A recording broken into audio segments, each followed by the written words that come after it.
My son walked into my house and announced, "From now on, you'll ask permission for everything." His wife nodded proudly.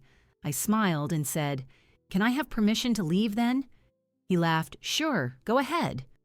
2 weeks later, they knocked on my door begging to come back, because what I did next changed everything. Subscribe to the channel, leave your like and comment from which part of the world you are watching. Get comfortable and relax. Let's begin. The water flowed from the can's spout in a gentle arc, soaking the soil around the base of the philodendron. The afternoon sun warmed my back through the bay window. This was my Tuesday ritual, a quiet hour with my plants, a check-in with each thriving leaf and tendril. The front door opened without a knock. I heard the familiar tread of my son Marcus, heavier than usual, and the sharp click of Chloe's heels close behind. I did not turn around, finishing my task with a careful wipe of the pot's rim. Their presence, unannounced, was not in itself unusual. The silence that followed their entrance was. I placed the watering can on the wooden stand and finally turned. They stood just inside the living room, side by side, as if presenting a united front. Marcus wore his work suit, the tie still tight at his throat. Chloe's expression was set in a polite, determined mold. Neither smiled. "Mom," Marcus began. His voice carried a rehearsed formality. "We need to talk." "You're standing in my foyer, Marcus. I assume you are talking." I moved to my armchair, the one with the faded floral pattern that conformed perfectly to my shape. I sat, smoothing my slacks. I did not invite them to sit. They remained standing, which suited the odd formality of the moment. Chloe glanced at Marcus, a slight nod. He cleared his throat. "It's about your situation, Mom, your safety, your well-being." "My situation is that I am sitting in my living room, having watered my plants. My well-being seems adequate." I kept my hands folded in my lap. "That's just it," Chloe interjected, her voice smooth. "You live here all alone. You're not getting any younger. We worry. Things could happen. A fall. Bad decisions with finances. Scammers." I looked at my son. "Have I given you reason to question my decisions?" He shifted his weight. "It's not about that, Mom. It's about being proactive. We've talked about it, and we think it's time for a more structured approach. For your own protection." A structured approach. I repeated the phrase, letting its clinical taste settle in the air. "Yes," Marcus said, gaining confidence. "We've drawn up a simple system to streamline things, to prevent problems before they start." He reached into his inner suit pocket and withdrew a single sheet of paper, folded neatly. He did not hand it to me. He held it. "From now on, for anything outside your basic daily routine, you'll ask one of us for permission first. We'll evaluate it, and if it's sensible, we'll grant it. It removes the burden of worry from you." The words hung there. Ask permission.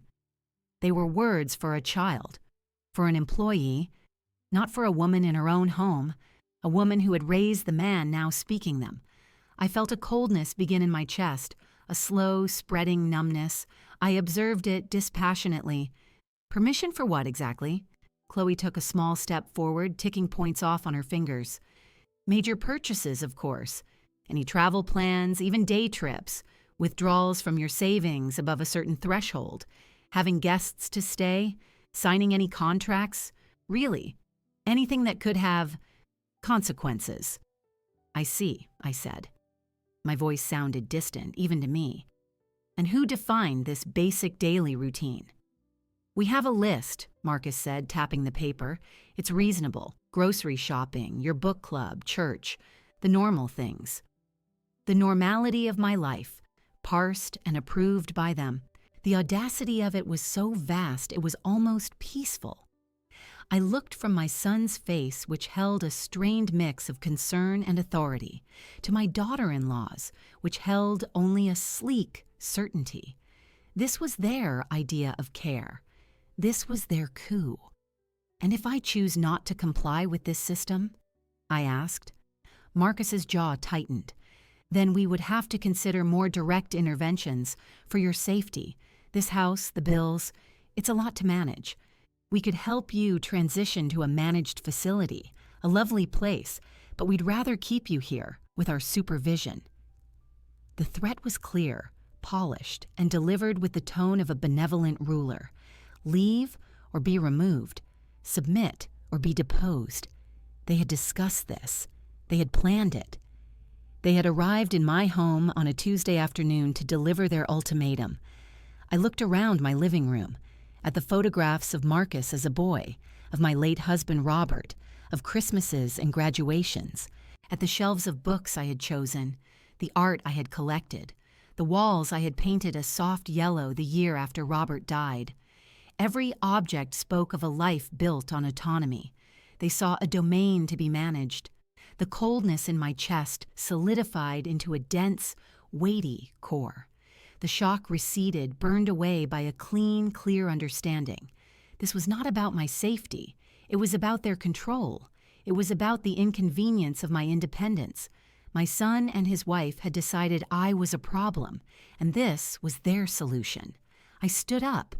They tensed, as if expecting an argument, tears, perhaps a scene. I offered none. I walked to the window and looked out at my front garden, the rose bushes just beginning to show their first buds. I had planted them 20 years ago. "This is a significant change," I said, my back to them. "It's for the best, Evelyn," Chloe said, using my first name, a small reinforcement of the new hierarchy. I turned to face them. I allowed no emotion to touch my features. I had learned long ago how to present a calm front. It is a skill mothers possess. "You have presented your terms. I understand them." Marcus relaxed slightly, misinterpreting my calm for capitulation. "Good. I knew you'd be reasonable. We can start with small things. We'll leave the list here. You can look it over." He placed the folded paper on the edge of the coffee table, a white rectangle on the dark wood. I looked at it, then at them. "So, for anything outside your approved list, I must ask your permission." "Yes," Marcus said, a hint of relief in his voice. "Just call or text. We'll respond promptly." I nodded slowly, as if considering the logistics. Then I asked my first question under the new regime. My voice was flat, polite, utterly devoid of resistance. "Then, may I have permission to leave?" Marcus blinked. "Leave? To go where?" "Away from here, for a period of time. I believe that qualifies as something requiring your evaluation." Chloe's eyes narrowed, searching my face for sarcasm. She found only a placid inquiry. "Well, I suppose. For how long? And where?" "I am not certain of the duration. As for where, that is not yet decided. I am simply requesting permission to depart from this address. Do I have it?" They exchanged a confused glance. This was not a scenario they had scripted. They had expected debates over shopping budgets, not a request for a general exit. Denying it outright would seem cruel, even to them. Granting it felt like losing a thread of control they had just claimed to seize. "Yes," Marcus said after a pause, his brow furrowed. "You have permission to leave, but we need details. For safety." "Thank you," I said. I did not address the request for details. I walked past them, out of the living room and toward the hallway that led to my bedroom. I heard them whispering behind me, a hushed, confused exchange. I closed my bedroom door. The solid click of the latch was a sound of profound finality. I stood in the center of the room, in the space that was most mine. The cold core inside me had transformed. It was no longer shock or even hurt. It was a blueprint. It was a plan. They wanted a system of permission. Very well. They would learn every consequence of that system. But first, I would leave. I had their permission. I opened my closet and considered its contents with a new, practical eye. The plan, now fully formed in my mind, required mobility. I selected a single sturdy suitcase from the top shelf, the one I used for longer trips. I placed it open on my bed. The act of packing became a series of deliberate choices, each item weighed for its utility, not its sentiment. I took underwear, socks, 2 pairs of slacks, 3 blouses, a cardigan, and a simple dress. From the bathroom, I collected my toothbrush, my medication, my skin cream. I did not look at the photograph on my nightstand, the one of Robert and a young Marcus at the lake. I did not open the jewelry box on my dresser that held my mother's pearls. I did not take the Afghan folded over the chair that my sister had knitted. These things were anchors. I needed to be weightless. The suitcase was half full. I added my laptop, its charger, my checkbook, and my personal files from the locked drawer in my desk. I included my current book, my reading glasses. I zipped the bag closed. It represented a fraction of my life, a curated selection for a specific mission. Its lightness was a relief. I changed from my comfortable at-home clothes into a pair of trousers and a knit shirt, practical for driving. I slipped my feet into loafers. I looked at myself in the mirror. I saw a woman preparing for a journey, her expression composed, her eyes steady. The wound was there, deep and cold, but it was contained. It would fuel me, not hinder me. I wheeled the suitcase to the bedroom door, paused, and listened.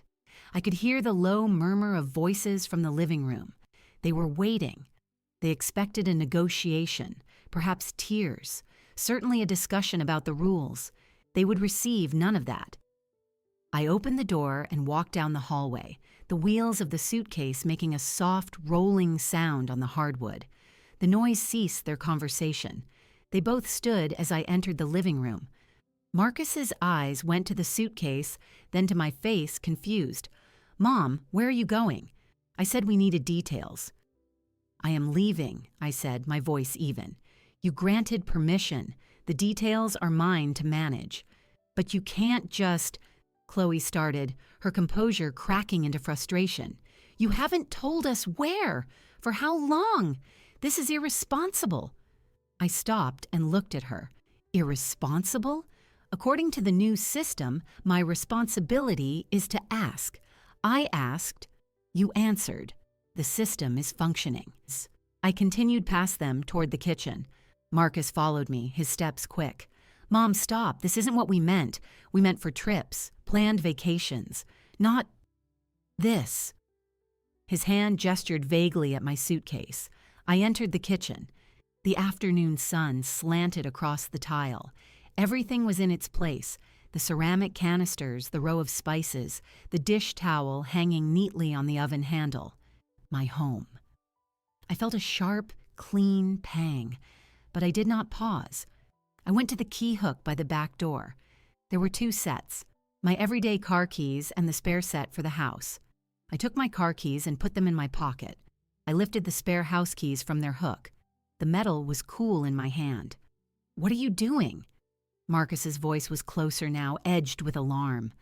I turned and walked to the kitchen counter, the long stretch of clean granite. I placed the set of house keys in the center. They made a small, definitive sound as they touched the stone. I did not look at him. "The keys are here," I said. "You are now in possession of the house. You have the list of rules. I trust you will manage everything appropriately." The silence in the kitchen was absolute. I could feel their disbelief radiating toward me. They had wanted control.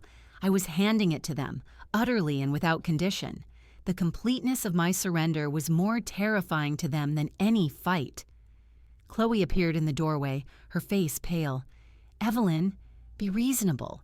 You're acting like a child, running away." I finally turned to face them both. "No. A child would argue. A child would rebel. I am an adult, complying with the structure you have implemented. You have the authority. I am respecting it." I took the handle of my suitcase. "The thermostat is set to 68 in winter. The gardener comes every other Thursday. His invoice is in the filing cabinet under G. The password for the internet router is on a card taped to the side of it. All other relevant information is in the red binder on the desk in the study." I began to walk toward the front door. My steps were measured. I did not hurry. "Mom, wait!" Marcus's command held a note of panic he could not disguise. "You can't just walk out. We need to talk about this." "You have my phone number," I said without turning. "If you need to discuss a matter requiring permission, you may call me. I will consider your request." I reached the front door. I opened it. The familiar creak of the hinge, the rush of outside air. I pulled my suitcase over the threshold.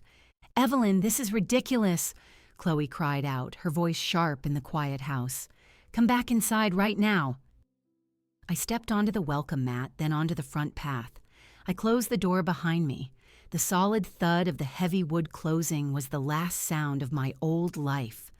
I did not look back at the windows. I wheeled my suitcase down the walkway to the driveway where my car, a sensible sedan, was parked. I put the suitcase in the trunk. I got into the driver's seat. The interior smelled of leather and the mint from the air freshener. I placed my hands on the wheel. They did not shake. I started the engine. Through the rear-view mirror, I saw the front door fly open. Marcus stood there, his figure framed in the doorway, one hand raised.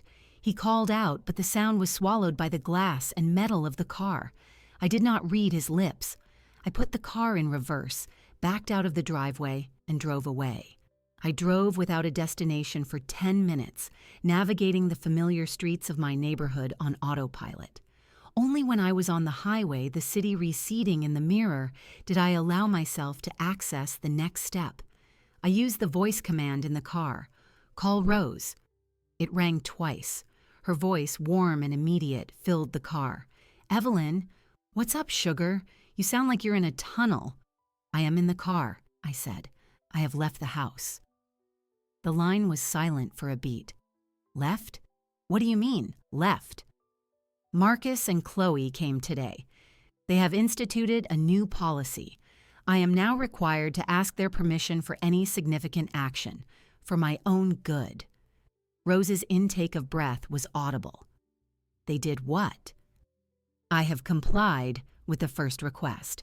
I asked for and received permission to leave. I have done so. I have surrendered the house keys." My tone was a report, factual and dry. "Where are you going?" Her voice had shifted from surprise to a focused concern. "That is the question I am considering. I am currently driving east on the interstate. You turn that car around and you get your behind down here to my place. Right now, you hear me? Don't you drive anywhere else." Her command was gentle but absolute. "I do not wish to impose," I said, the formal words a weak, automatic barrier. "Girl, hush. You're not imposing. You're seeking sanctuary. It's what the spare room is for. Now come on, I'll put the kettle on. You need a plan." "I have the beginning of one," I said, and for the first time since they had walked into my living room, I felt the cold core within me ignite with a purpose that was almost warmth. "But I require a strategist." "You've got one," Rose said. "Now drive safe. I'll see you in a few hours." I ended the call. I adjusted my course, taking the next exit that would lead me toward the coast, toward Rose's condo. The road stretched ahead, open and unfamiliar. In my mind, I saw my house keys, sitting alone on the cold granite counter. I saw my rose bushes by the window. I saw the folded white paper on the coffee table.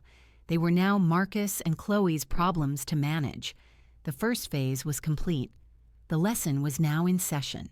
The coastal air had a different weight to it, damp and salted, carrying the distant rumble of waves. I pulled into the designated visitor spot outside Rose's complex, a low, whitewashed building facing the sea. The drive had been a silent space, a buffer zone between the life I left and the one I was about to enter. I turned off the engine and sat for a moment, the sound of the ocean filling the quiet. Then I retrieved my single suitcase from the trunk. Rose's door opened before I could knock.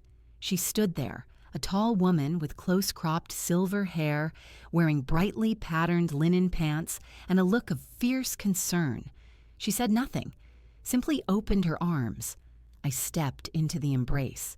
It was firm and long, a silent transfer of strength. When she released me, she took the suitcase handle from my hand.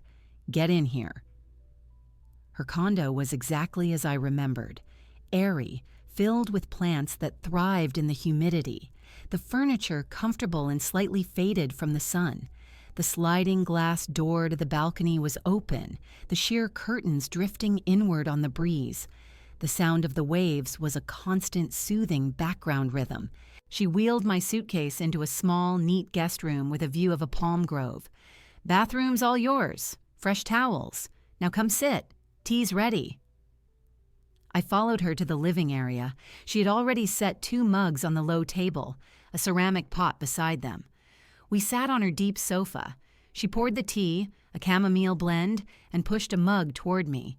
Then she settled back, fixing me with a steady gaze. "Start from the beginning. Don't leave a thing out." So I told her. I recounted the unannounced visit, their solemn faces, the declaration. I repeated Marcus's words verbatim. I described the folded paper on the coffee table, the threat of a facility, my question about permission to leave. I told her about packing the single suitcase, placing the keys on the counter, the sound of the door closing behind me. My voice remained even, a flat recitation of facts. Rose listened without interruption, her expression growing harder with each sentence. When I finished, she placed her mug down with a sharp click. "Permission." She spat the word out as if it were bitter. "In your own home. After everything. After you raised that boy, put him through school, held his hand through every stumble. After you buried Robert alone and kept that house going like a champion. Permission." "They see it as protection," I said. Though the words felt hollow even as I said them, they have framed it as concern. "They have framed it as a takeover," Rose corrected, her voice low and angry. "Chloe's fingerprints are all over this. That girl has always seen your independence as a personal affront, thinks a family should be a corporation, with her as the CEO.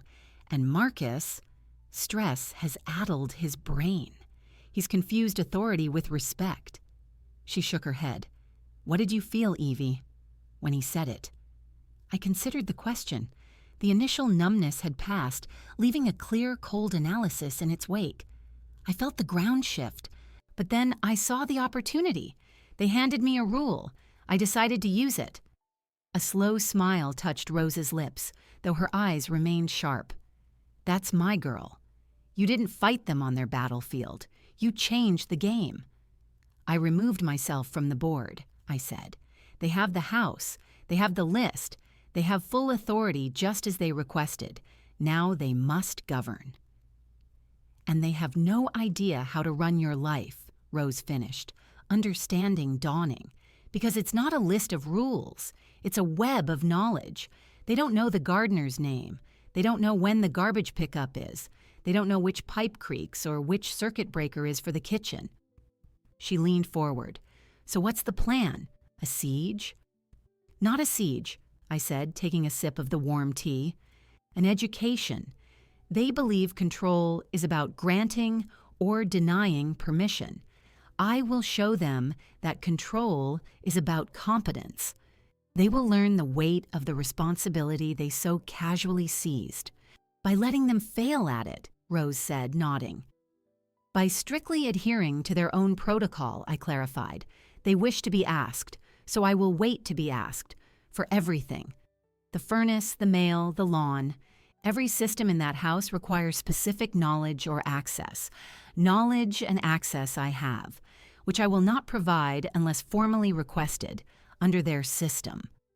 Rose let out a short, appreciative laugh. "Poetic. You're going to bury them in their own paperwork." "I am going to allow them to experience the logical conclusion of their idea," I said. "Stress, frustration, and the dawning realization that they are in over their heads." "And what will you be doing while they're drowning?" she asked, her eyebrow arched. "I will be here," I said, looking around the sunny, peaceful room. "I will be living. I will be resting. I will be waiting for their calls. And I will be documenting my own well-being, quite publicly." Rose clapped her hands together once, a sound of finality. "All right then, Lesson planning it is. Phase 1. Settle in. This is your sanctuary. You rest, you eat my cooking, you walk on the beach, you let the knots unwind. Phase 2. We monitor. Your phone is your command center. You answer only when they call with a permission request. You are sweet, you are polite, you are utterly helpless to assist without their formal approval under their own rules. Phase 3. We apply social pressure. I have a few friends still in that neighborhood. News travels. Let people wonder why Evelyn Carter is suddenly at the coast for an extended stay. I do not want to turn people against him, I said, the motherly instinct flaring briefly. We're not turning anyone, Rose said calmly. We're allowing natural curiosity to function. If he feels shame, it's because his actions are shameful. We're just removing the curtain. I nodded. It was a sound strategy. It was not vindictive. It was demonstrative. It would force them to confront the reality of what they had done. We spent the next hour in practical discussion. I logged into my bank accounts on my laptop to ensure all automatic payments were set, transferring only a modest operating amount to the joint household account Marcus monitored. I made a list of all the regular maintenance services for the house, their contact information, and the location of the relevant files. I did not call to cancel any of them. I simply noted them. As evening fell, Rose made a simple pasta dish. We ate on the balcony, the sky turning peach and purple over the water. The vastness of the ocean was a comfort. My problems felt small and manageable against that horizon. How are you, really? Rose asked softly over the clink of forks. I looked out at the darkening water. I am focused. The pain is there. It is a room in my mind I have closed for now. I will open it later, when I have the luxury to process it. Right now, I have work to do. This is not just about my house, Rose. It is about my son's character. He needs to learn this lesson more than he needs to win this power struggle. Rose reached over and squeezed my hand. He will, and you're the only one who can teach him, with love and with impeccable logic. Later, in the guest room, I unpacked my few things, hanging them in the empty closet. The space was not mine, but it was safe. I placed my book and glasses on the nightstand. I lay in the unfamiliar bed, listening to the rhythmic crash of the waves. In my mind, I saw my quiet house, now occupied by two confused people who had gotten exactly what they said they wanted. I wondered which system would fail first, the furnace, the internet, or their resolve.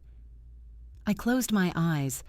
For the first time since they had walked in, I felt not hurt, but purpose. The student-teacher relationship had been established. Class was now in session. The rhythm of the coast began to reshape my days.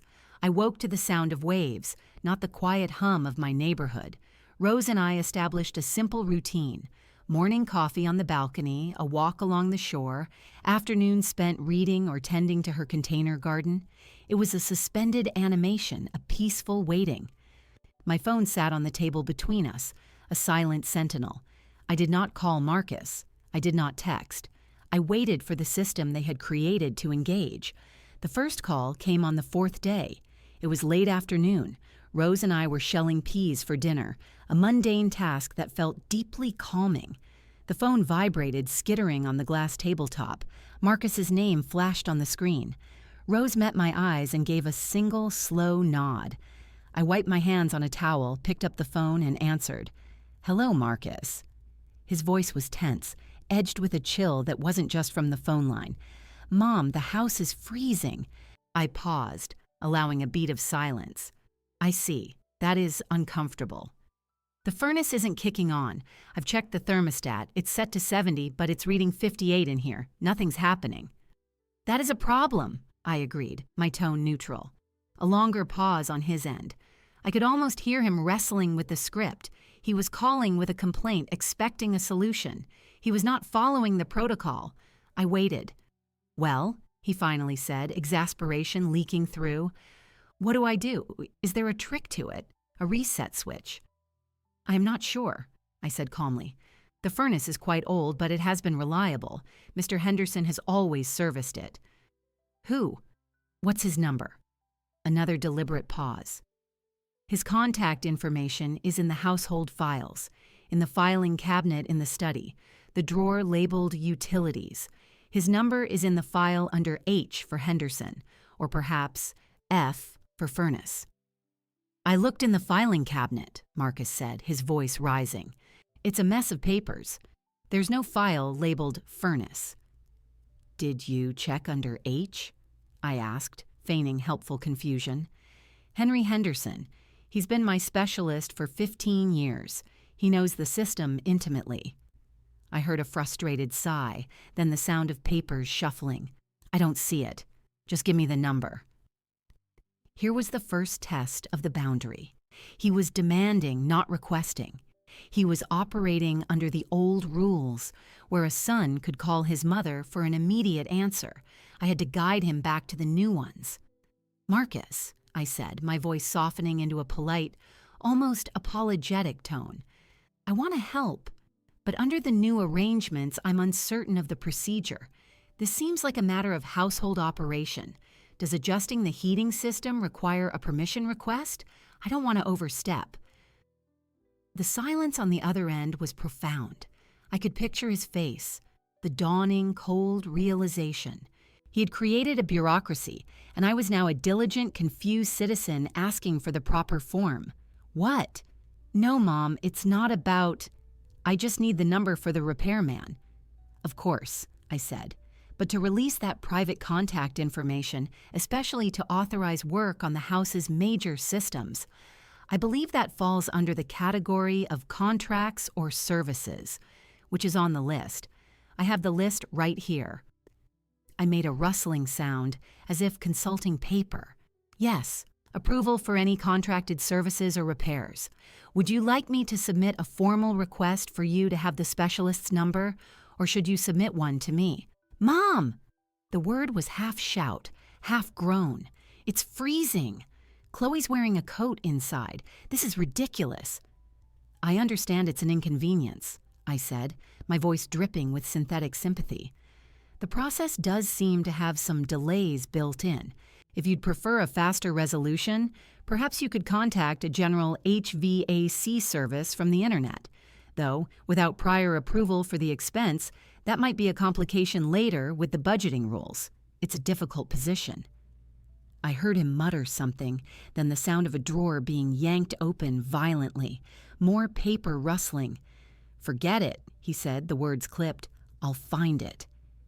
The file is a green hanging folder, I offered gently, tabbed home maintenance. Henry Henderson's card is paper clipped to the inside left. A grunt was his only reply before the line went dead. I placed the phone back on the table. My hands were steady. Rose was staring at me, her mouth slightly open.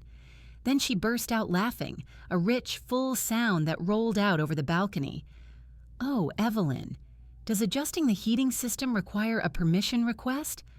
I wish I could have seen his face.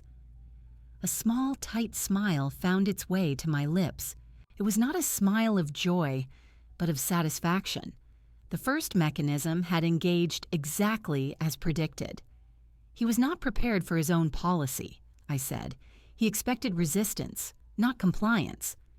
He expected a mom, not a civil servant, Rose corrected, wiping her eyes. You handed him red tape. Beautiful. We finished shelling the peas. The light faded. About an hour later, my phone buzzed with a text message. It was from Marcus. The wording was stilted, formal. Requesting contact information for furnace specialist Henderson for repair authorization. Urgent.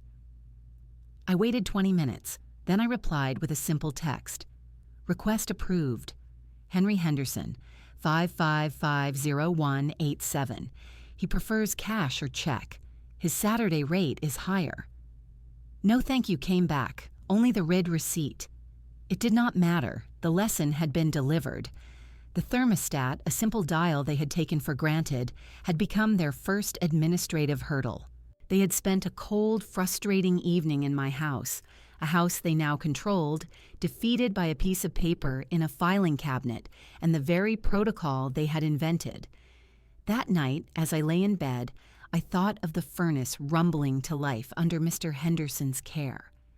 I thought of the heating bill that would arrive next month, another item requiring approval. The web was subtle, but it was strong. They had asked for control of everything. I was simply waiting for them to discover what everything actually meant. The first thread had been pulled. The unraveling had begun. The furnace incident established the pattern. My compliance was now a weapon, and I wielded it with precision. The calls and texts began to arrive with a predictable rhythm, each one a tiny admission of their growing helplessness. I answered each one with the same detached politeness, a civil servant in my own exiled government.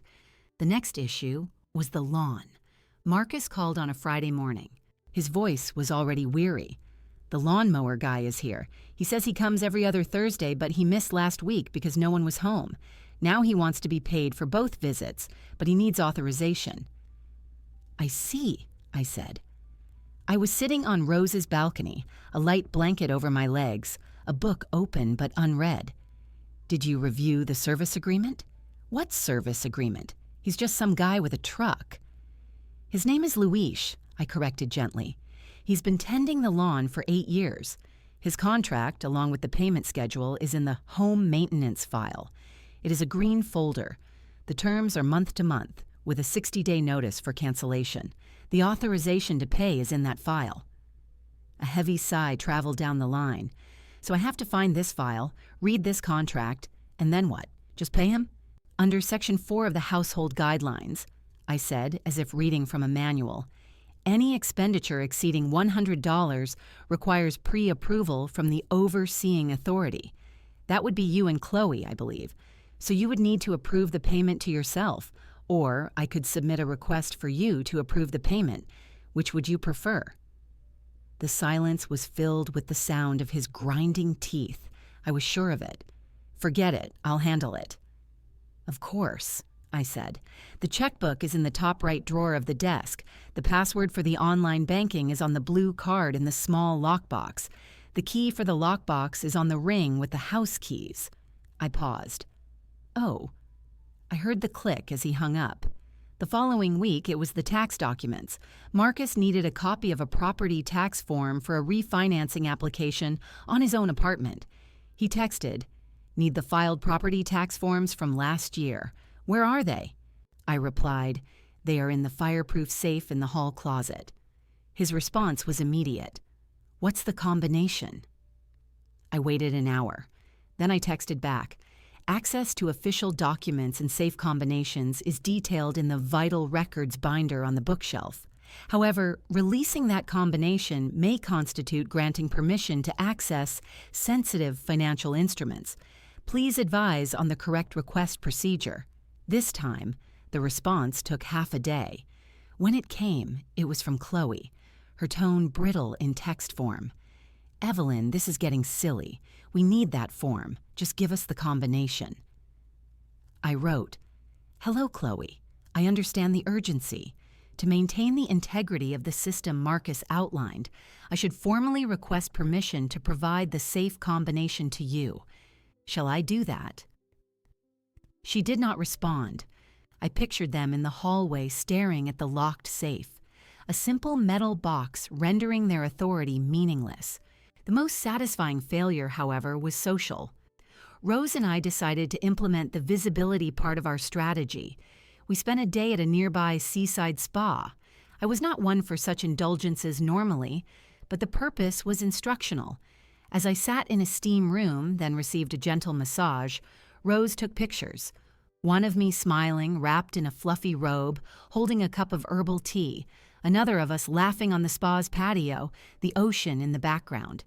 She posted them to my social media account, which I rarely used, with the caption, "Reconnecting with Serenity, grateful for sun, salt air, and sisterhood. New beginnings, self-care." The digital ripple reached its target quickly. That evening, Chloe called. Her voice was strained, the polite veneer completely gone. We're having some people from Marcus's firm over for dinner tomorrow. I want to use the formal china and the silver serving set." "That sounds lovely," I said. I was applying lotion to my hands, the scent of coconut in the air. "Where are they?" "The china." The formal dinner service is in the built-in cabinet in the dining room, the left side. It has a small brass lock. "And the key?" she asked, the demand sharp. "The key is on the ring with the other special keys. That ring is kept in the small Limoges box on the mantel in the living room." I heard her moving, then a sound of frustration. "It's not here. There's no Limoges box." "Oh," I said, injecting a note of innocent surprise. "It must have been moved when I last dusted. I can't quite recall. Perhaps it's in the cupboard above the refrigerator, or with the seasonal table linens in the hall closet. It's a small white box with pink flowers." "We don't have time for a treasure hunt," she snapped.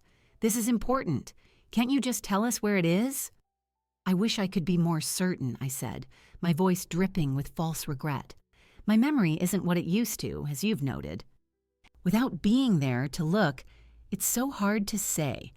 Would you like me to submit a request for a thorough search of the premises? I could outline the possible locations." She made a choke sound and ended the call. The next day, the photos from her would-be dinner party appeared on her social media. The table was set with plain, modern dishes I did not recognize. The food looked catered. Chloe's smile in the pictures was tight. The caption read, "Impromptu dinner with friends. So blessed." I showed the picture to Rose. "The locked china cabinet," she said, raising her glass of iced tea and a toast. "A classic." The contrast was now public. I was serene, documented in my robe by the sea. They were in my home, struggling with locks, contracts, and missing keys.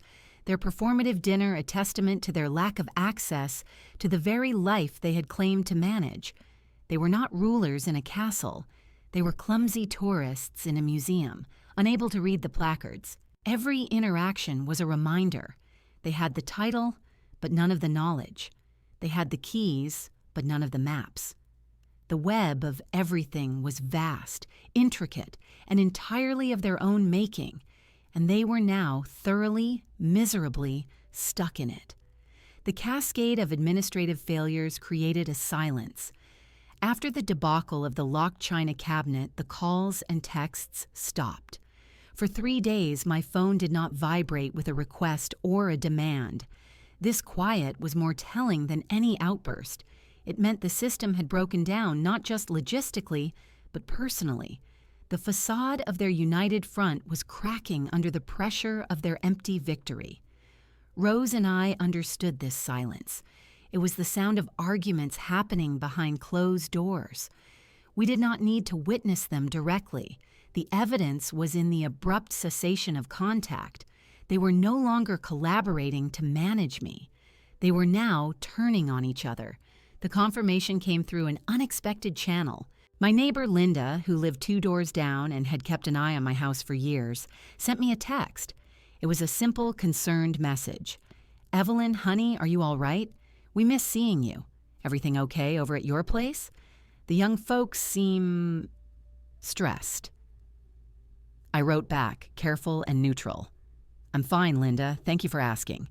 Taking some extended time at the coast. I'm sure Marcus and Chloe are managing the house as best they can." Her response was swift. "Well, they were having a real go at it last night on the front porch. Voices carried. Sounded like it was about money and keys. Just wanted to make sure you were somewhere peaceful." I thanked her and put the phone down. I relayed the information to Rose. "The alliance is fracturing," she said, nodding with satisfaction. "Stress does that. They're finding out that playing house is only fun when the house doesn't fight back." I imagined the scene. My front porch, where I used to sit with my iced tea in the evenings. Now, a stage for whispered accusations. I could reconstruct the dialogue from the fragments Linda overheard. It would have started with blame. "This was your idea, Chloe. This whole permission structure. It's a bureaucratic nightmare." Marcus's voice, tired and frayed. "My idea? You went along with it. You said it was proactive. You wanted to be the man in charge." Well, you're in charge, so fix the garbage disposal. Chloe's retort sharp and cold. I don't know how to fix it. I don't know what plumber she uses. I called 3 from online and they all want a small fortune just to look at it. We can't approve that without a process. Then figure out the process. You're the one with the spreadsheet for this. Where is the spreadsheet, Marcus? On your work laptop that you won't let me touch? And on it would go. The lawn payment, the mysterious humming from the attic, the fact that the newspaper kept being delivered even though they'd tried to cancel it. Every minor aspect of my well-ordered life was a landmine in their path. They were not living in a home, they were occupying a complex administrative zone, and they were terrible at the job. The most profound consequence, however, was one they had not anticipated: the weight of my absence. The house was not just a set of problems to solve, it was an atmosphere. It was the smell of my lavender cleaner, the specific way the light fell in the living room in the late afternoon, the comfortable quiet that was different from the tense silence they now brought to it. They were surrounded by me, by the evidence of my competence and my history, and it was a constant, silent rebuke. Rose and I discussed this over lunch. They're ghosts in your machine, she said. They're sitting in your chair, sleeping in your bed, but they can't make the machine work. And the machine knows they're not you. It's rejecting them. I thought of my dining room, the site of Chloe's failed dinner party. They would be eating takeout on my polished table now, the silence between them louder than any argument. The house would feel too big, too full of memories they were not part of. They would go to bed in my room, a room that still held the scent of my perfume in the drawers, and the alienation would be complete. They had wanted to remove my autonomy. In doing so, they had removed my presence, and they were discovering that the house was a shell without it. This phase of the plan was passive on my part. I simply continued to exist in my state of peaceful suspension. I walked on the beach, I read books, I helped Rose prune her bougainvillea, I slept through the night, the ocean a lullaby. My health was good, my spirits were calm, I was, by every observable metric, thriving.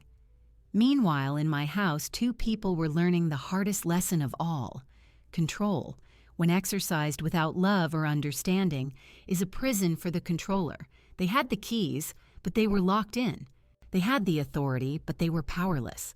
They had each other, but the shared project of subduing me had become a source of mutual resentment. The next call, when it finally came, confirmed everything. It was from Marcus, late on a Sunday evening. His voice was flat, drained of all its earlier performative authority. He did not mention a broken appliance or a missing document. "Mom," he said. The word was heavy. "Yes, Marcus." A long pause. I could hear the hollow echo of the house in the background. "It's very quiet here." I said nothing. I waited. "It doesn't feel right," he continued almost to himself. "We got the furnace fixed. The lawn is mowed, but it feels wrong." Still, I remained silent. This was not a request for information. It was a confession, and it needed space. He didn't elaborate. He didn't ask for anything. After another moment of empty air, he simply said, "Never mind. Good night." The call ended. I looked at Rose. "He says the house feels wrong." She smiled, a small, knowing curve of her lips. The student is beginning to read the lesson. The words are making sense. The next page is the hardest. The cracks were no longer just appearing. They were widening into chasms. Their control was an illusion, and the realization of that was the first step toward its dissolution. The house was teaching them what I could not. I simply had to wait for them to finish the chapter. The silence after Marcus's call was different. It was not the silence of waiting, but the silence of a lever being pulled, of a mechanism engaging in a different part of the machine. My absence from the neighborhood had reached its natural conclusion. Questions.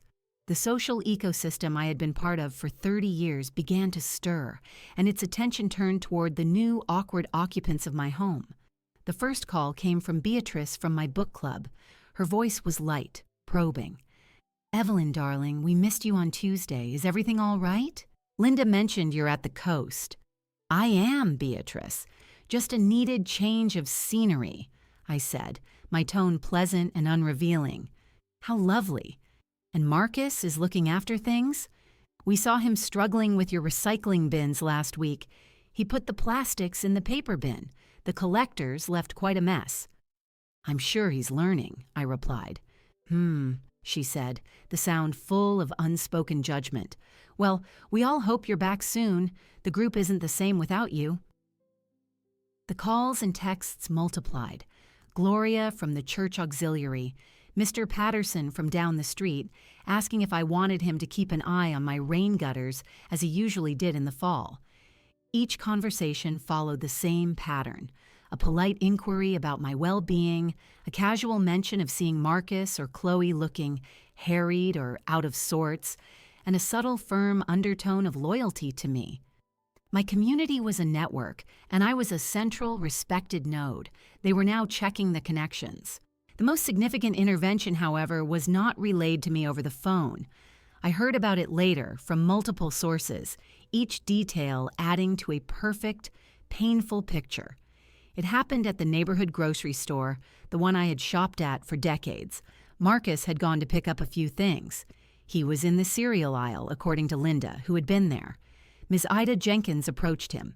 Ms. Ida is 82, a founding pillar of our community, a woman whose moral authority is absolute and whose stare can freeze water. She does not use a cart.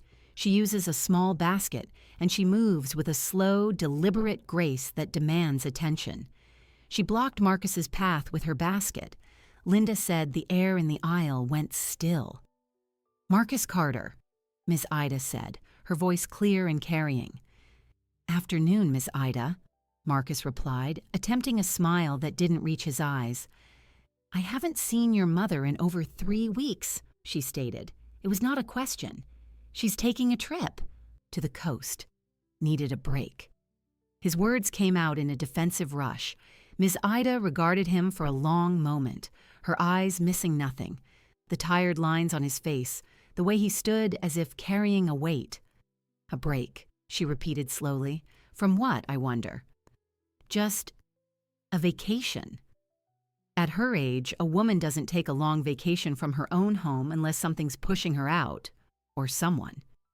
She adjusted the handle of her basket. I saw that young wife of yours airing out curtains on the front porch last week. My eyesight's still good. Those were your mother's good linen curtains, the ones she saves for spring. Marcus said nothing. He looked down at the cereal box in his hand. Your mother watered my azaleas when I had my hip replaced, Miss Ida continued, her tone conversational yet razor sharp. She drove me to my doctor's appointments for a month. She makes the best cornbread for the church potluck, and she never says a word when people forget to return her dishes. She took a small step closer. A son who locks his mama out her own house is no son at all. The house might be quiet, Marcus, but the neighborhood is talking, and we don't like what we see. With that, she gave a single firm nod, maneuvered her basket around his frozen form, and continued down the aisle. Linda told me Marcus stood there for a full minute, cereal box in hand, staring at nothing, before he abandoned his cart and walked out of the store empty-handed. Rose relayed a version from her friend whose cousin worked at the store's checkout. The cashier had seen him leave, pale and shaken. The story spread, as such stories do, through the quiet channels of church gatherings, sidewalk chats, and phone calls. The narrative crystallized. Evelyn Carter, a beloved fixture, was absent. Her son and his wife were in her house, failing at basic tasks and looking miserable. And now, Marcus had been publicly chastised by an elder. The social verdict was being delivered, and it was unanimous. My phone rang that evening. It was Marcus. His voice was stripped raw, humiliated. Did you put them up to this? He asked, the accusation weak. Put who up to what, Marcus? I asked, genuinely curious which incident he referred to. Ms. Ida, at the store. Everyone. They're all looking at me like I'm a criminal. I have not spoken to Ms. Ida in weeks, I said truthfully. The community has eyes. They draw their own conclusions based on observable facts. The fact is that I am not there, and you are. They are connecting dots I did not draw. They think I kicked you out, didn't you? The question left my lips before I could temper it. It was not an accusation, just a stark inquiry. The line went silent again, but this was a different silence than the one in the house. This was the silence of a man hearing his own actions described from the outside and recognizing the ugly shape of them. He had no answer. He hung up. The community rumble was not a tactic I had actively engineered. It was a natural consequence, a force of social gravity. They had isolated me, but in doing so, they had isolated themselves from the very network that sustained the life they had taken over. They were not just failing at running a house, they were failing at occupying a place in a community, and the community was letting them know, in the clearest possible terms, that their tenure was illegitimate. The pressure was no longer just about finding keys or paying bills. It was about facing the judgment of 100 quiet, watching eyes every time they stepped outside. Their control had gained them a house, but it had cost them their standing. It was a poor trade, and they were just beginning to understand the price. The public shaming at the grocery store marked a turning point, but it was an external pressure. The true breaking point, the one that shattered something inside my son, came from within the walls he had fought so hard to control. It came from my garden. The rose garden was not a hobby. It was a testament. I had planted each bush the year after Robert died, a physical act of persistence when grief wanted me to be still. For 20 years, I had tended them. I knew each variety by name, each one's preference for sun and water, each one's particular vulnerability to aphids or black spot. Their care was a silent language between me and the earth, a routine of feeding, pruning, and watering that followed a calendar known only to me. Marcus called me on a Saturday morning. His voice was different. The frustration was gone, replaced by a hollow, bewildered strain. "The roses," he said, "just that." "What about them?" I asked. I was helping Rose repot a fern on her balcony. The soil was rich and damp in my hands. They look terrible. The leaves are yellow. They're drooping. Some of the buds are turning brown before they open. I felt a sharp, protective clench in my chest, but my voice remained even. They require specific care. They are not like lawn grass. "I know that," he snapped, the brief anger quickly dissolving into helplessness. "I've been watering them. Not too much, but they're dying. What do I do?" "There is a regimen," I said, wiping my hands on a towel. "A specific fertilizer, a fungicide spray for the black spot, a feeding schedule." "Where is it? The fertilizer?" "The gardening supplies are in the locked shed at the back of the yard. The combination is written in the green notebook in the kitchen drawer, the one with the recipes." I heard the phone being set down, muffled footsteps, a long period of silence. Then he came back on. "The notebook isn't here." "Which drawer?" "The wide one to the left of the sink. It has the measuring spoons and the rolling pin." More silence. Then a sound of drawers opening and shutting, growing more frantic. "It's not here, Mom. Nothing is where you say it is. Is this another game?" "No game," I said, my tone cooling slightly. "I am telling you where items were when I left. If they have been moved, I cannot account for it. You have been in the house for weeks. Perhaps you moved them during a reorganization." He made a choked sound. "I didn't touch your damn recipe drawer. Why would I? I don't bake." "Then I do not know," I said simply. "The combination is also stored in my password manager on my computer. The password for that is in the safe." A bitter, exhausted laugh traveled down the line. "The safe? Of course. So to save the roses, I need the combination to the shed, which is in a missing notebook or behind the password on your computer, which is locked in the safe, whose combination is in a binder I can't find. Is that right?" "That is the sequence of access, yes," I confirmed. "As I am not there, I cannot bypass it." "What's the fertilizer called?" he pleaded, abandoning the bureaucracy. "Just tell me the name. I'll go buy some." "It is a custom mix from Anderson's Garden Center. They prepare it for me quarterly. They have the formula on file. Can you call them? Authorize them to give me some?" I considered this. Under the household guidelines, authorizing a purchase from a vendor is a permitted action for the overseeing authority. That is you. You would need to contact them, reference my account, and approve the charge.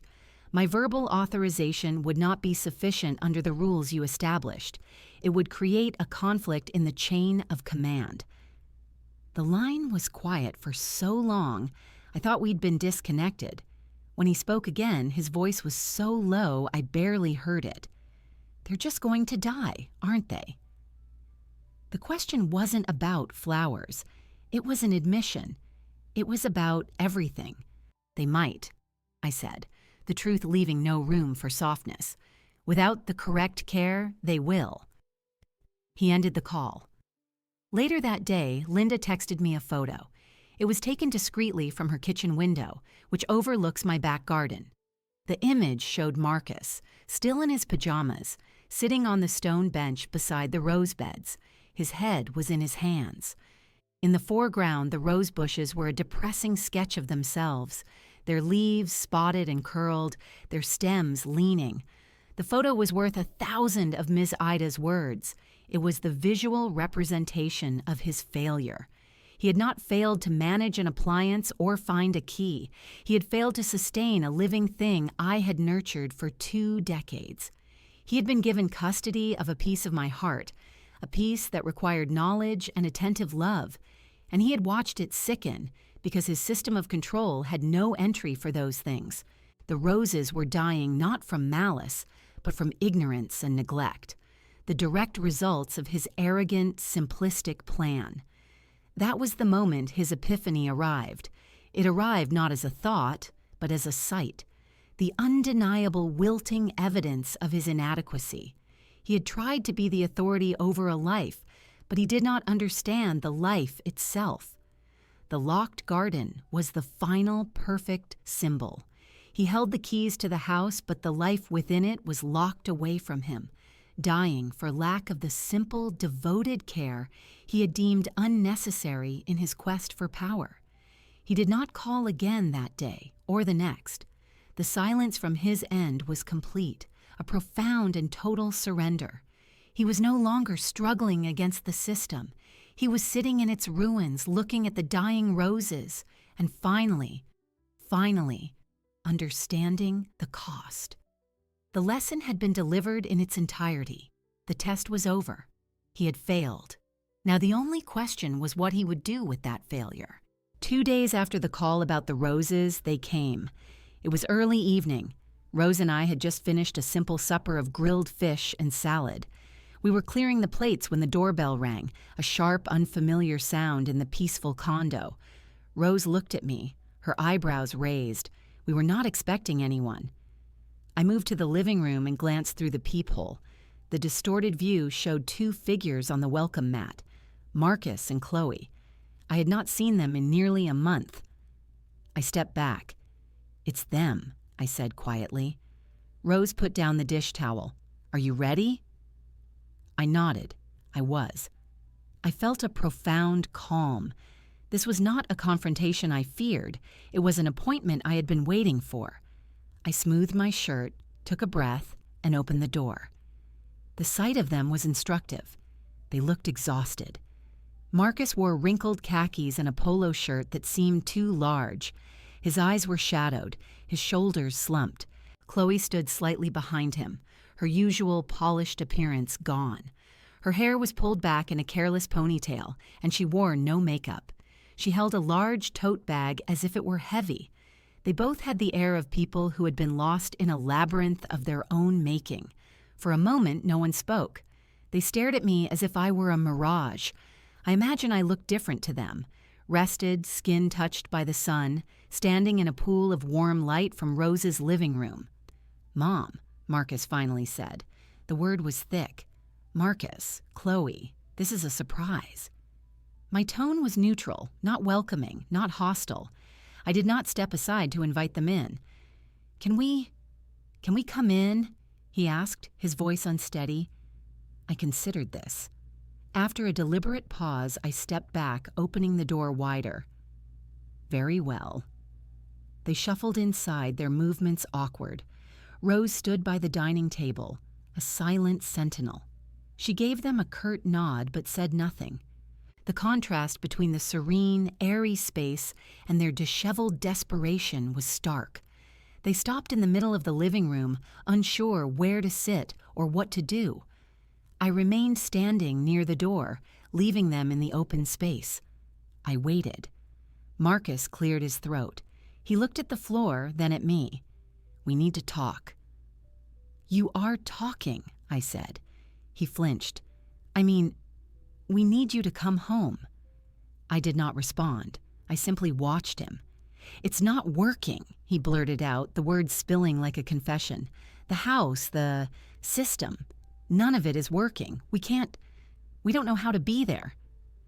Chloe found her voice, though it was small and strained. "The bills are a mess.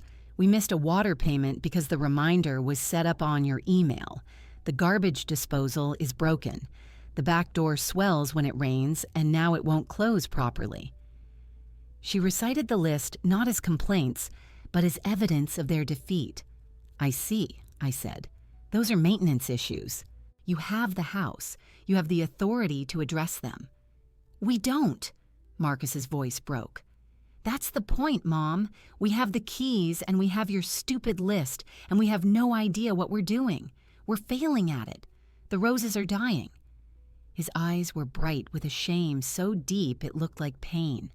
"The roses you loved are dying because I'm an idiot." The room was silent except for the distant sound of the waves. I let the weight of his admission settle. "You asked for control," I reminded him, my voice quiet. "You insisted it was for my own good. I complied. I gave you control. I am not responsible for how you exercise it." "I know," he whispered. "I know that now. It was a terrible mistake. Arrogant, stupid, cruel." Each word seemed to cost him.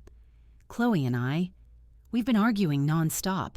The house is so quiet, but it's a horrible quiet. It feels like it's judging us, the neighbors. They hate us." Chloe spoke again, her gaze fixed on the floor. "We thought we were helping. We thought we were being responsible. But we were just managing. And badly."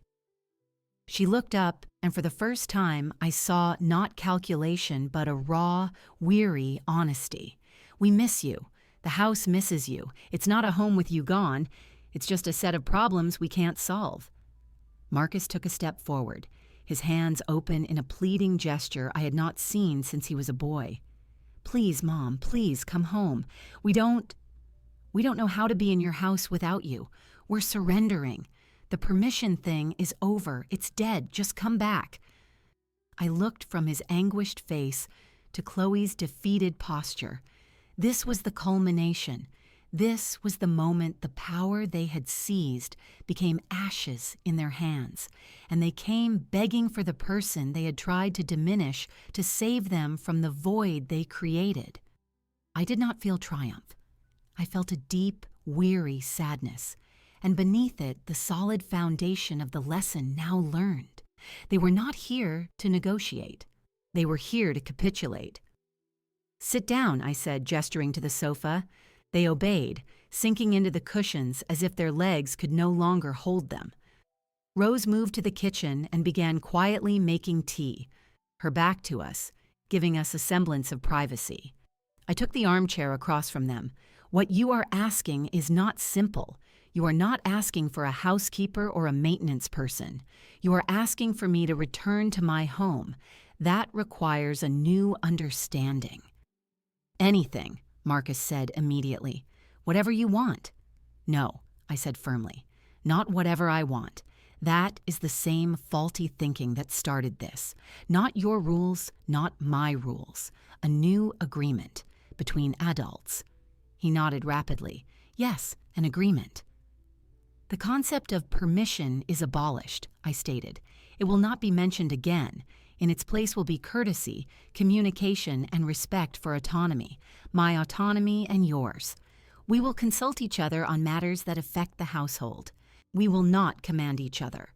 "Yes," Chloe said, her voice barely audible. "You will move back to your apartment," I said to them. "You have your own home. My house is mine. You are welcome in it, as family, as guests, not as managers." Marcus's shoulders slumped further, but in relief, not defeat. "Okay, I will return," I continued. "On my terms. I will tend to my garden. I will resume my life. You will deal with the consequences of the broken systems, but you will do so with my guidance, not under my command. This is not a return to what was. That is gone. This is the start of something new. Do you understand?" They both nodded, their expressions those of chastened children who had finally grasped the gravity of their mistake. "Then we have an understanding," I said. "I will return tomorrow." The tea Rose brought then was a physical punctuation to the conversation. She handed cups to Marcus and Chloe, who took them with murmured thanks. The simple, normal act of accepting a cup of tea in a quiet room seemed to overwhelm them. Marcus's hands shook slightly. They did not stay long. They had said what they came to say, and the energy had left them. At the door, Marcus turned. "Thank you, Mom, for coming back." "I am coming home, Marcus," I corrected gently. "Not back. There is a difference." He nodded, a flicker of understanding in his eyes. Then they walked down the hallway, two figures still burdened, but now with the relief of surrender rather than the weight of false authority. I closed the door. Rose came to stand beside me. "Well?" she asked. "The lesson is over," I said. "Now we see if they remember it." I looked at my hands. They were steady. The cold core that had fueled me for weeks was finally beginning to thaw, not into forgiveness yet, but into the possibility of a different future. The knock on the door had been answered. The next step was to walk through it. I packed my single suitcase the next morning. Rose stood in the doorway of the guest room, her arms crossed. "You call me if you need backup, and you come visit. This room is yours." "I will," I said, closing the latch. "Thank you, Rose, for everything, for the sanctuary, and for the strategy." "The strategy was yours," she said, walking with me to the door. "I just provided the beachfront office. Now go, reclaim your territory." The drive back was quiet. I did not hurry. I observed the changing landscape, the ocean receding, the suburbs drawing nearer. I felt no anxiety, only a steady sense of purpose. I was not returning to a battle. I was returning to a home that needed its caretaker and to a relationship that needed its foundation rebuilt. I pulled into my driveway just before noon. The sight of my house sent a complex wave through me. The lawn was mowed, but raggedly with patches missed.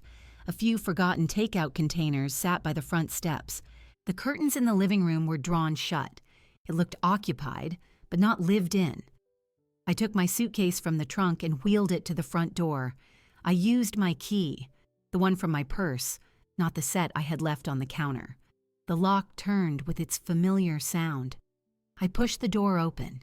The air inside was stale, tinged with the smell of unfamiliar takeout and neglect. The living room was dim. Pillows were scattered on the floor. A layer of dust coated the surfaces. My books had been rearranged on the shelves. It felt like the home of strangers. I heard movement from the kitchen. Marcus appeared in the doorway, wiping his hands on a dish towel. He looked startled, as if he hadn't truly believed I would come. Chloe emerged behind him, her expression wary. "You're here," Marcus said. "I said I would be." I left my suitcase by the door and walked into the living room. I went to the windows and drew the curtains open. Sunlight flooded in, illuminating the dust motes dancing in the air. I turned to face them. "We have work to do." I did not lecture. I did not ask for apologies. I began to act. I went to the kitchen, filled a basin with warm water and vinegar, took clean cloths from under the sink. They were in the wrong place, but I found them. I returned to the living room and began to wipe the surfaces. The coffee table, the shelves, the picture frames. The simple, familiar act of cleaning my own house was a reassertion of order. Marcus and Chloe watched me for a moment, frozen. Then, wordlessly, Marcus picked up a cloth and began on the other side of the room. Chloe fetched the vacuum cleaner from the hall closet. We worked in silence for an hour. The house began to breathe again. The dust vanished. The pillows were plumped and returned to their places. The takeout containers were bagged and taken out. It was not a discussion. It was a collaboration born of necessity and shared shame on their part, of determination on mine. When the main rooms were restored to a semblance of order, I filled the kettle and put it on the stove. I took down 3 mugs. "Sit," I said, gesturing to the kitchen table. They sat. I made tea, the way I always had, strong, with a bit of honey. I placed a mug in front of each of them, then took my own seat. "This is the new agreement," I began, my voice calm and clear. "You will listen." They nodded. The word permission is no longer part of our vocabulary. It is erased. In its place, communication, consultation, and respect. You will not make decisions about my life, my home, or my finances without consulting me. I will extend the same courtesy to you regarding your lives. We are adults, not supervisor and subordinate. "Okay," Marcus said. "This is my home. You have your apartment. You are welcome here as family, as guests. You are not managers. You will not give me rules. If you are concerned about something, you will bring it to me as a concern, not as an ultimatum." Chloe nodded, her eyes on her tea. "The damage done during your tenure will be addressed, together. You will arrange and pay for the repair of the garbage disposal. You will find the recipe drawer and the gardening notebook. You will help me nurse the roses back to health. This is not punishment. It is responsibility. You created the problems. You will participate in the solutions." "Yes," Marcus said. "We will." "Finally," I said, looking at each of them. "Trust is broken. It will take time to rebuild. Your actions told me you saw me as incapable, a burden to be managed. My absence showed you the error of that. We start from this new understanding. I am capable. This is my domain. You are my son and daughter-in-law whom I love, but you are visitors in this domain. Our relationship will be one of mutual respect, or it will be one of distant civility. The choice is yours, every day." The kitchen was quiet. The steam rose from our mugs. "I am sorry, Mom," Marcus said, the words heartfelt this time, stripped of excuse, truly, for all of it. "I am sorry too, Evelyn," Chloe added, her voice soft. "It was wrong. We were wrong." "I know," I said. "Apologies are a start. Changed behavior is the proof. We will see." I took a sip of my tea. They followed suit. The simple act felt monumental. It was not a sharing of a meal, but a sharing of a new treaty. They stayed for a little while longer, helping to unpack a few more boxes they had moved, locating the missing notebook. It was on a shelf in the laundry room. Then, as afternoon faded, they gathered their things to return to their apartment. At the door, Marcus hesitated. "Are you going to be all right here? Alone?" "I have always been all right here, Marcus," I said. "That was the point you missed. But yes, I will be fine." He nodded, a flicker of the old understanding returning to his eyes. They left. I closed the door. The house was quiet, but it was my quiet now. I walked through each room, reacquainting myself. I went to the backyard. The rose bushes were in sorry shape, but not beyond hope. I would call Anderson's in the morning. I would begin the slow work of rehabilitation. Finally, I went to the key hook by the back door. The spare set was not there, of course. Marcus had likely taken them. I would get them back later. From my purse, I took my own set, the one that had never left my possession. I held the cool metal in my hand, feeling its weight and its meaning. I lifted it and placed it on the central hook where it belonged. It settled into the small groove worn by years of habit. It was home. The revenge was complete. It had not been fiery or loud. It had been cold, logical, and instructional. They had been humbled not by my rage, but by the crushing weight of their own ill-conceived authority. I had reclaimed my home and my autonomy not through force, but through the patient, inexorable demonstration of their own incompetence. I stood in my clean, quiet kitchen, the scent of tea still in the air. The wounds were still there, beneath the surface. The hurt of the betrayal would take longer to fade than the dust had, but the structure was sound again. The foundation of respect, however newly poured, was setting. I was home. The keys were on the hook. The lesson was over. The rest was up to them, and for the first time in a month, I was at peace.